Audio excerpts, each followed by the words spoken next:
Okay, so this part one, this agenda is for the part one, which I'm going to take care of. So I'll cover start with the what is GDB and the basic command of GBD, and then comes the interesting part with the integration of Python with GDB, and we'll go to some pretty printers and some user-defined commands, how you can define your own commands and play with GDB. So there is nothing in the slides, all demo it will be. So let's get started.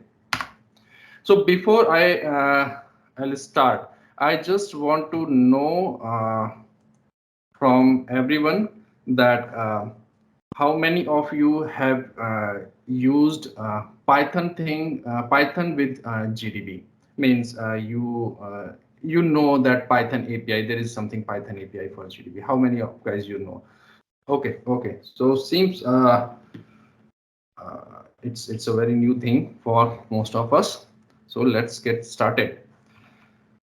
Okay, so when we write a C++ program, so I'll just show you here.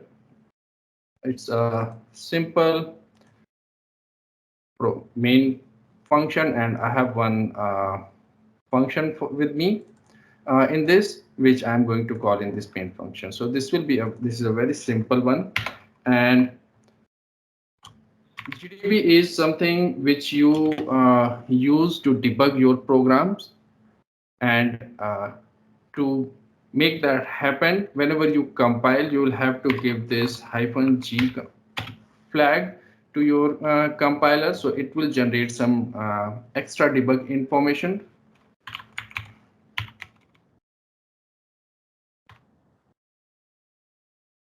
Oh, oh, I missed, because with this you have to give -o to the to generate your binary. So it's now to run your application within GDB, you have to simply give GDB and your application name, and this is some licensing you will get on the terminal, and your means terminal will come with this GDB sign. Is this font visible, readable, or should I increase it?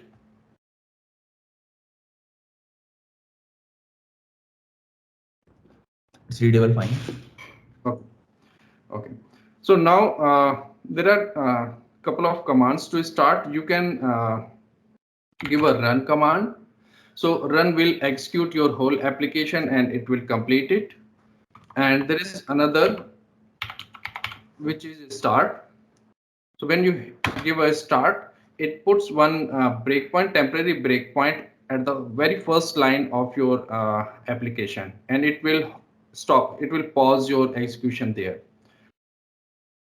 Okay. So now this is very basic. I believe most of us know this. And now here the interesting thing I want to bring up, that in this GDB terminal, GDB console shell, you can directly use Python shell. You have to just write Python, and now it's your Python shell, and here you can do anything which you want to do. So I'll just I'm creating two variables, and then let me do a quick addition of these two, and now let me print it. Okay, here is a small difference between this shell and the normal Python shell, that whenever you are done, you have to tell this shell that it's end, and when you hit end, it will give you the output. It will print whatever you printed last, and whatever variables you have created, that is only within the scope of this shell. So once you are out of this, all those are gone. You can do lots of things. So now is this how you want to do. Usually no one will prefer to do anything in GDB like this. Yeah, sure. So there's GDB has few Python integration. So there is one Python package, import that GDB package. So you can import that in your Python script and you can try lots of things. So in that you get various commands to play with GDB. So now, before I go there, let me go to the TUI mode. So if you don't know how to go, so the shortcut is Control key and A. This will bring you in the TUI mode, and the above section will be your code. And second below section, here you can run all your commands, whatever you want to run. And if you see, let me next command, you just see, okay, this you can see here is your execution right now waiting. If you remember, when we hit that gave that start command, our execution paused at one temporary breakpoint. So this is the breakpoint right now. Here it is. Now if I give next, it's moved to the next one. So whatever you will do, you can easily see your program execution moving. Okay. Okay. So now let me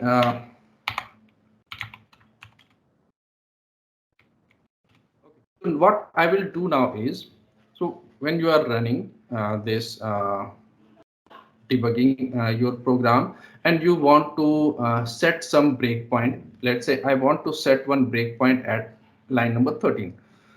So Python, I mean GDB gives you this Python API. So how you can use it is GDB dot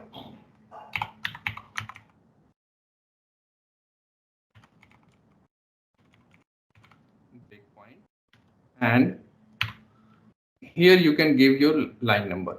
Okay. So there are many options. You can, if you have a multi-file program, you can give here your file name and then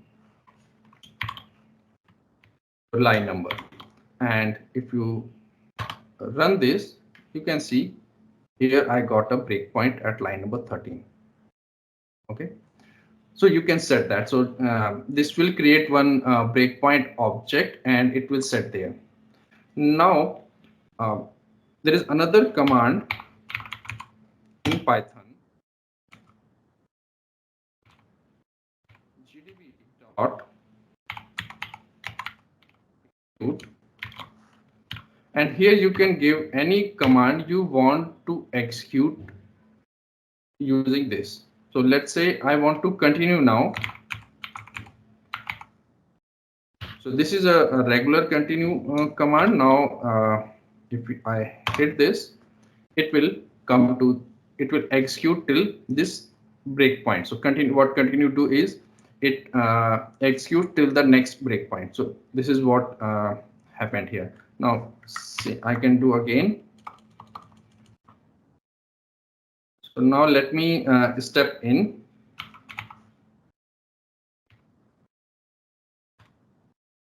You can see went inside there. Okay.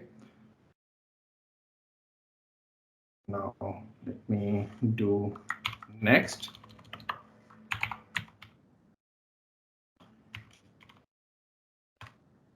Here.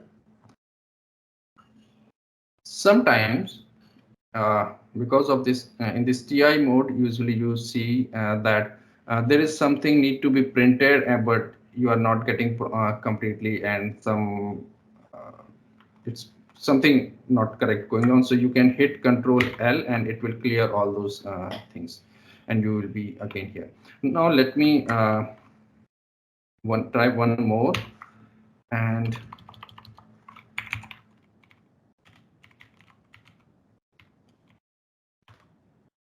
no locals because I have not created any. Otherwise, it will it will print all the local commands. Let me try here that same one. Yep, you can see here now. So it printed all the local variables here.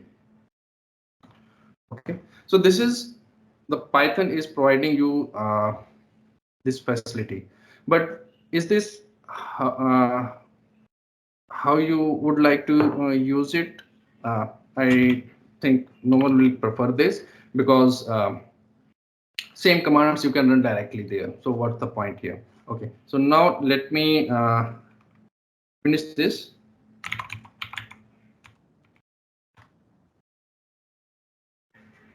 Okay, I'll restart. Okay, so let me restart this.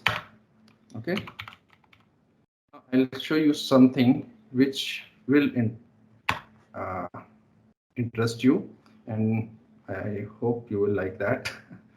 Okay.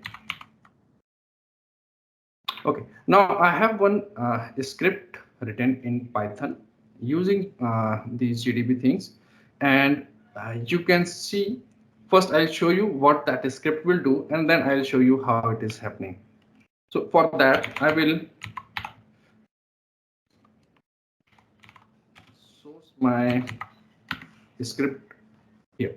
So in Python, if you want, in GDB, if you want to import any script, you have this source command and you give that Python file name, and it will import that script in your GDB. So let me do this. Now, do you saw any change? If you see here, earlier here it was GDB, but now it's telling me the time and the function in which my execution is right now. Let me go one by one and let's see. If you do you see main here it printed something. So printing couts are little not very friendly, user friendly here, but I think we can bear with that for now. And now let me step into this. Okay, let me first clear this. Okay, let me step into this function and keep an eye here. Now you see we are in a my function. So execution is inside this function, and this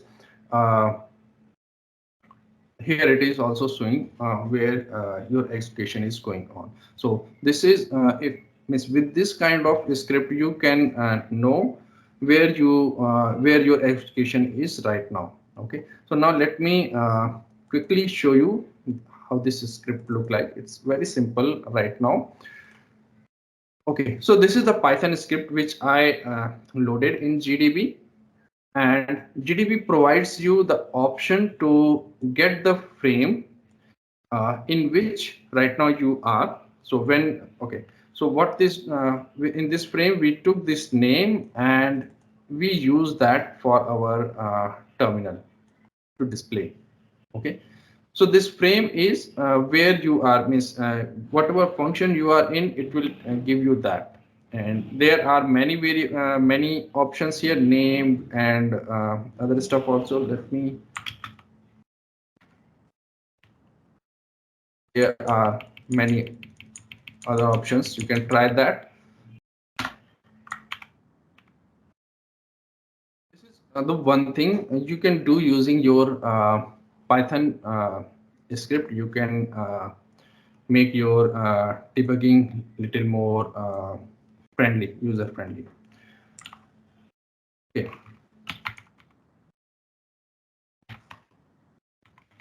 I hope this you liked it, and you are following me so far in this. If you have any question, you can quickly ask me.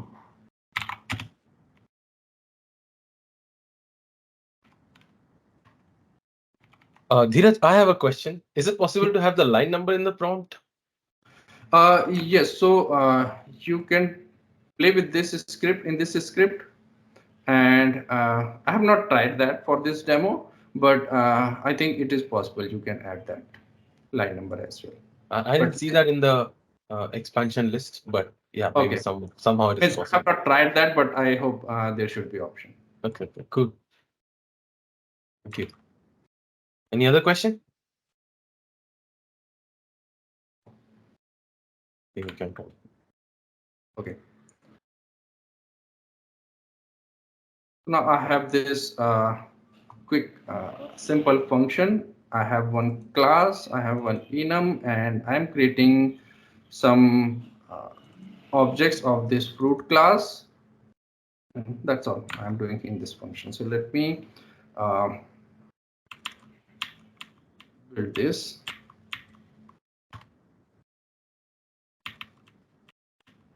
Okay. Now let me run this in GDB again. Start. Okay, and let me go in UI mode. Okay, next. I'll wait here for some time.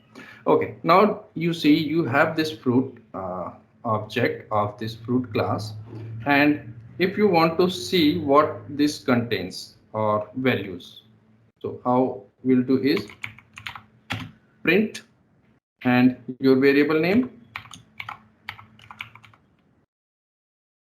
right? And this will give you fruit equals to 1, means your fruit is having a one, this object is having this fruit and it is having 1 as a value. Bear me with the spelling. Okay, but is it informative? Are you getting much out of it? Until you assume this is a very big code and you don't have this enum definition here in front of you. So will this give you all the information? I think it will be a little tough. So again, your Python API will help you in this case. So let me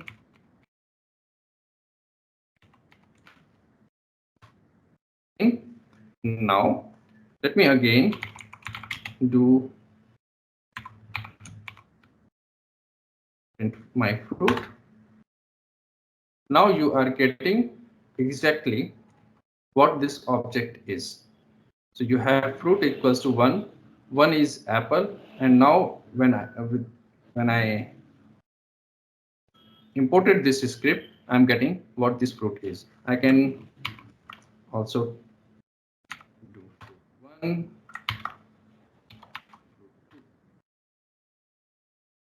So what it is, why it is happening. So print is there is one pretty function in GDB, and when you don't have any other, so it pretty function will print you something like this, but you can override that. And I have this script, you can see. So what this pretty function to override this, what you have to create your own Python class, and you have to pass object to this, and this is the function where all the magic lies. In this class, you have to override this toString method, and you can make changes as per your need.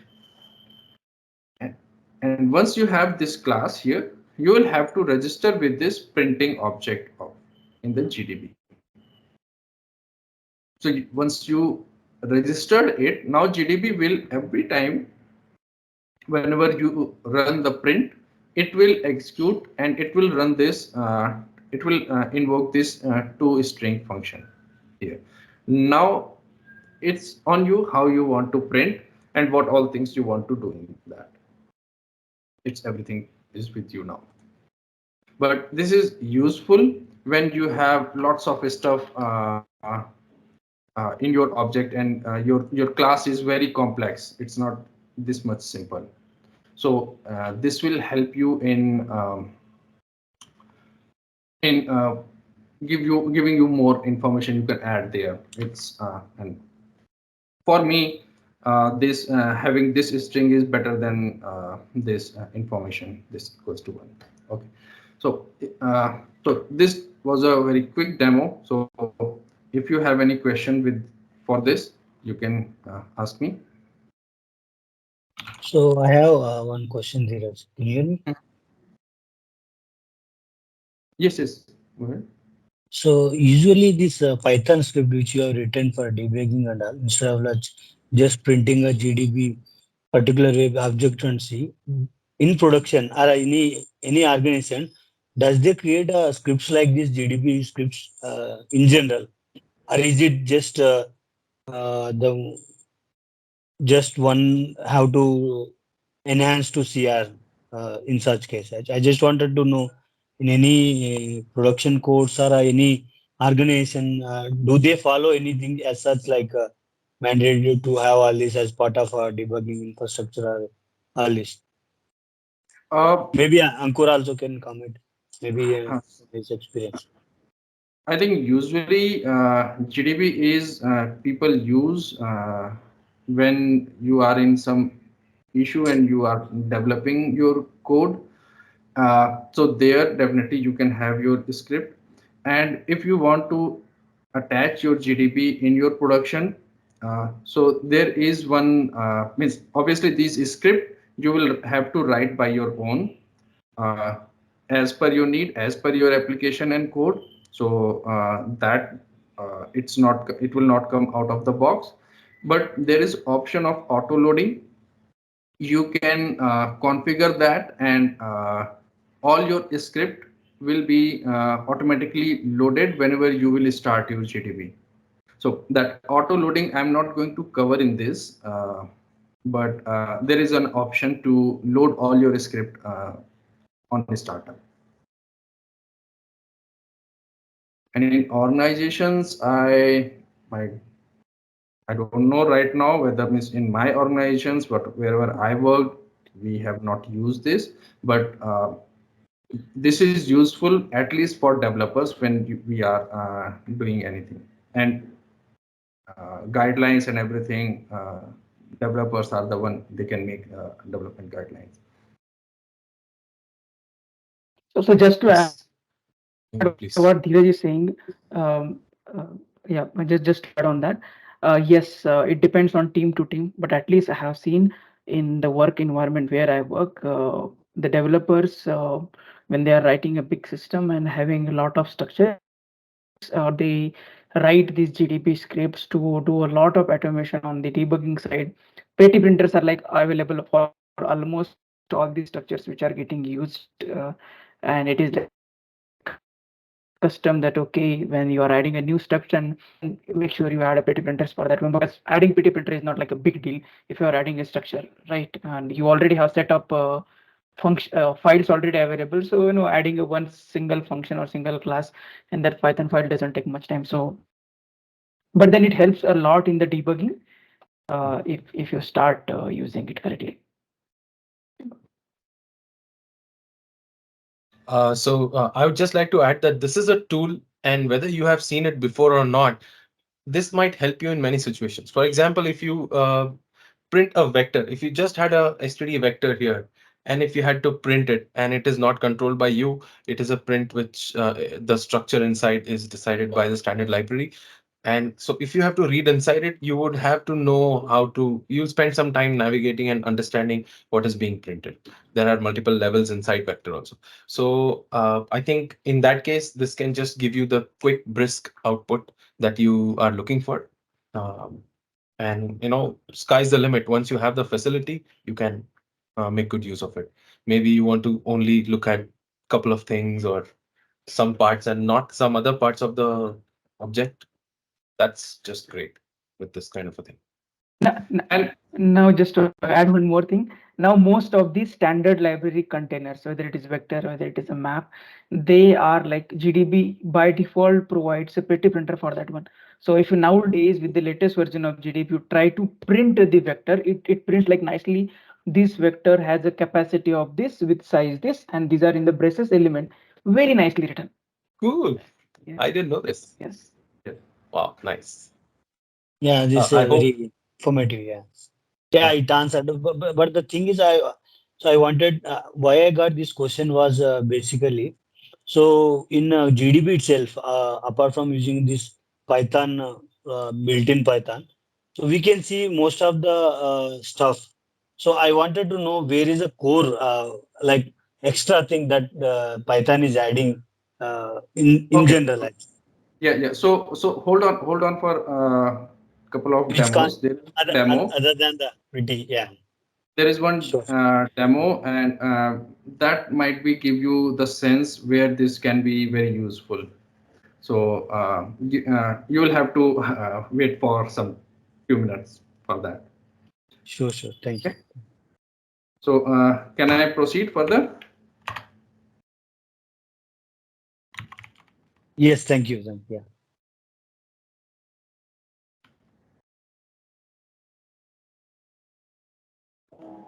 Okay.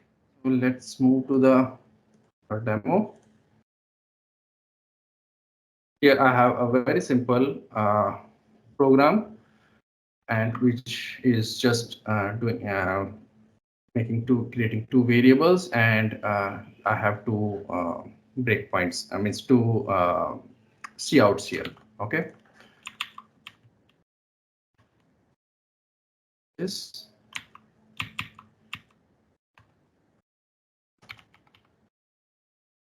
Okay. Okay. So here here what I'll do is I have this function, and I want to set a breakpoint at line number 10. So I can write one script, okay, and I can make it as a command also. So what's the benefit of having that command? So every time, whenever you will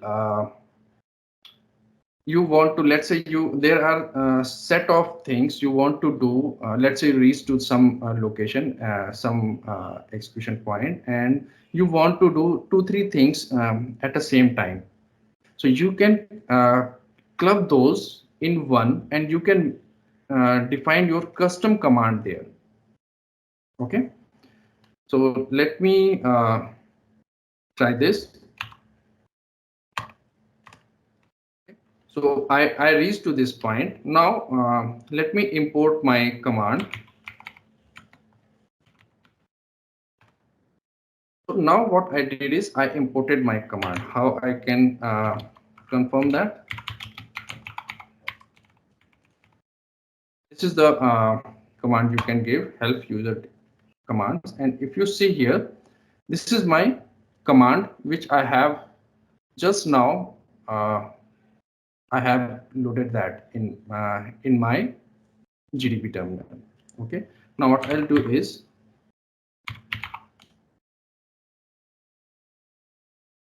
I'll run this. So what this command did is it printed the local variables, these two, and it set one breakpoint at this line. There are two activities. Otherwise, if I don't use this command, don't define this user command, so what I will have to do, I will have to first do print var1, then print var2, then set a breakpoint, or three times, or whatever the sequence you take. But you will have to run three commands. But here in a single command, single user defined command, I'm able to achieve these three things in a one go. So you can define your own commands in your GDB. This is very helpful. This is very simple, which I showed here, but you can define as many. And if I show you here, so what you will have to do is you have to create your own class, and it should be inheriting this gdb command.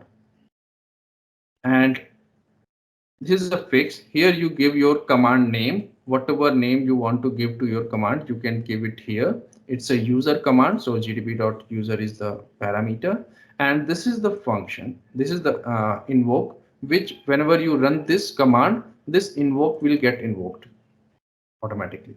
Okay, so actually you are overriding this invoke function from this command. And here you have this gdb.pass and eval. So what this do is whatever variable name you are giving to this, it will evaluate it, and it is storing in this var value, and I'm just printing it here. After that, what I did is I set one breakpoint here, and maybe if someone want, let's say it's a big program and I want to, then after this I want to continue,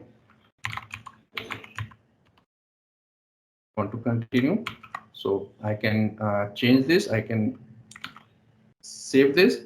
Now in this terminal you will have to reload your script. Okay, and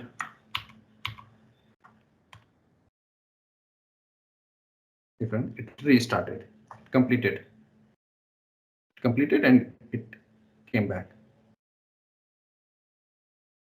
If this is not clear, let me quickly rerun this.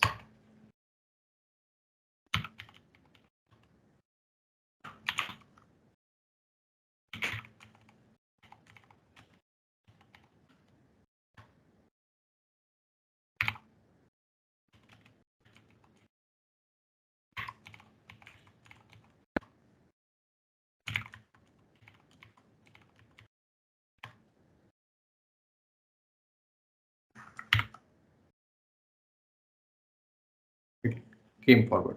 I don't know why it has not executed further. That I'll have to check, but you can do all those things. Okay. Is this command thing is clear? Any doubt? I hope whoever asked question, now you might be getting the idea how you can use this Python script.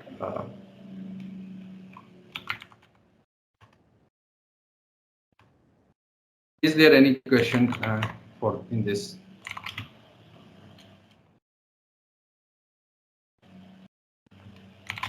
Okay, so let me move to the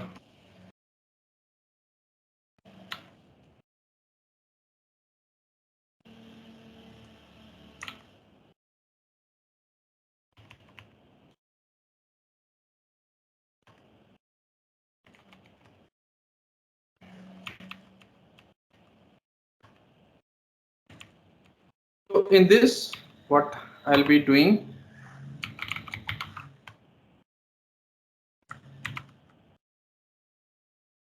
I'll again take this source. So last one, in last demo, what I did was I gave this specific line number where I want to set the breakpoint. Okay. Now,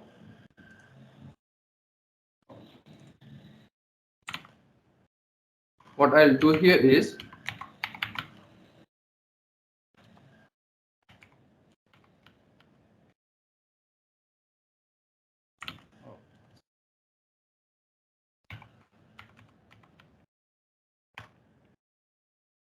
now if you can again check it here. This function debug command.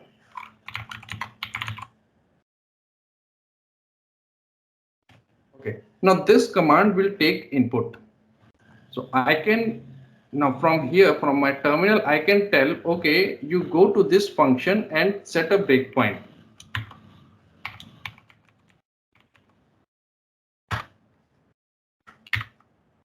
Can you see it?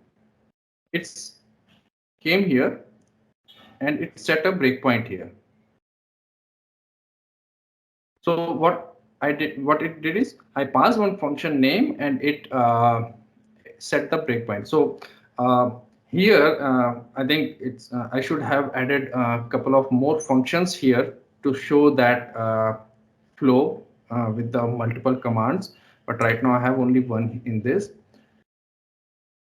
So what this do is whatever function name you are passing as a parameter. So because this is a function, okay, I missed to mention one thing. So once you create this class, to make it executable, you will have to write this class object. You will have to create one temporary object. So this is the one which will invoke. So this you will have to do to register your command. Okay, this is a very important step. If you are missing, if you miss to do this, your command will not work. Okay, and here if you see whatever function I have given, so this breakpoint takes parameterized argument also. So this function breakpoint and line number 4, I wanted to have breakpoint at line number 4.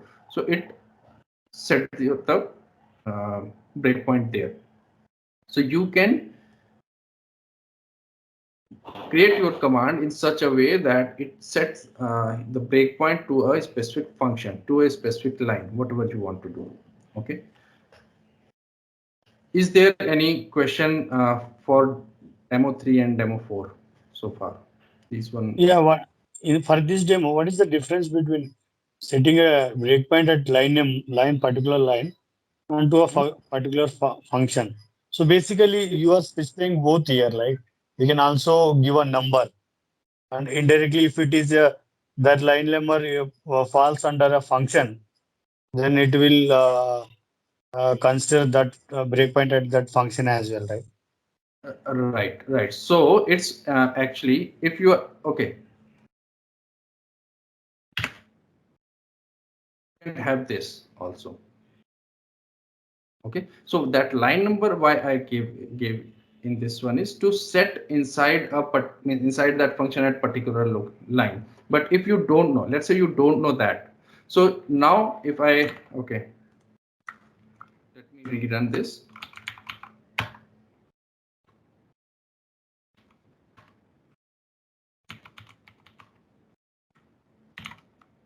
Okay.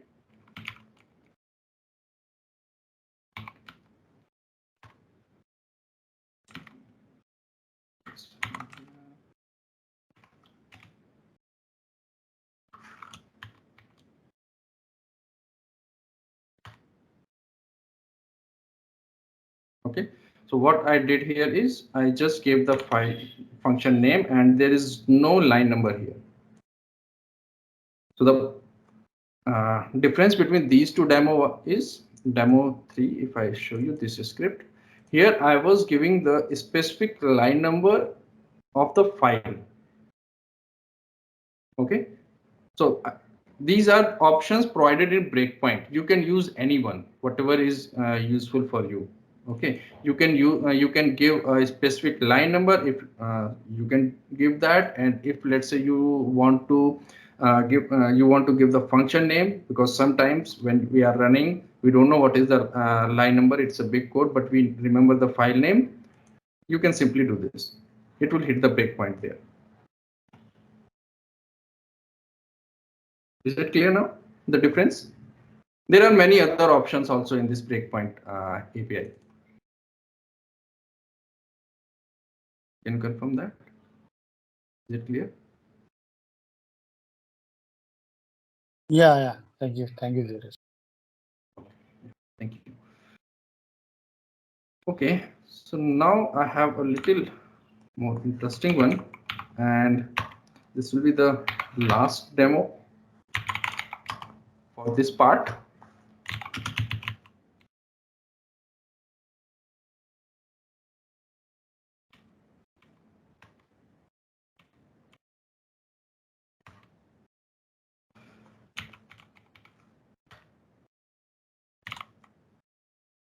Okay, so now let me give you just a idea what this program is. So this is a simple linked list program for student information, where I have a student with the information that student ID, name, age, and then one pointer for the next node. In this node 1, I have a pointer for this linked list head pointer, and then this function will add some the next node, and this will generate some dummy entries in the list. Okay, this will display, which will not be using, and in this main I'll generate this, and then it is going to display it here something. Okay, but we are not interested in this display part right now. Okay, so let me go ahead and let me run this. And what I'll do is I will directly go to this line number 64. Okay. So this is coming because we have one loop, if you remember that display loop. So that whenever in TI mode it's in displaying, you will see these kind of things. So you can hit Control L, it will clear. So now you can see our execution is paused here in while, and because of this display loop, you saw all those things. Okay. Now I have this list. Let me just print this. What this shows. This is giving you some address, right? Okay. See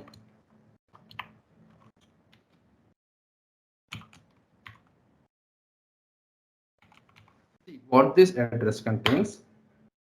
Good. It shows me the okay. This node is having this student which has this ID, student name, and age, and the next address. This is pretty fine, right? Okay, but I want to see the next one also. So what I'll have to do? Next, this should work. Yes, it's working. So I got this next node and all the information here. Similarly, I can do as many, means whatever I want to see, I'll have to do those many times this next. So let's say this list contains 100 or 1000 nodes. Will you like to do these next? And even if you are doing, that is very troublesome. So what I'll do here is I'll source my script. Okay. Now let me show you something.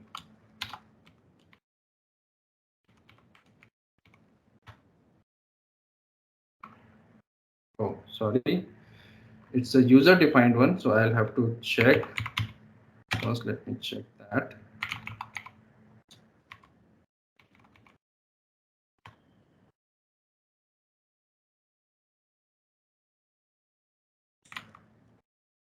See my command name.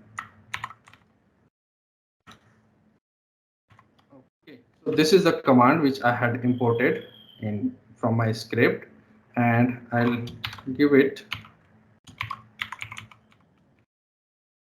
list head. Okay, it's saying it's pretty.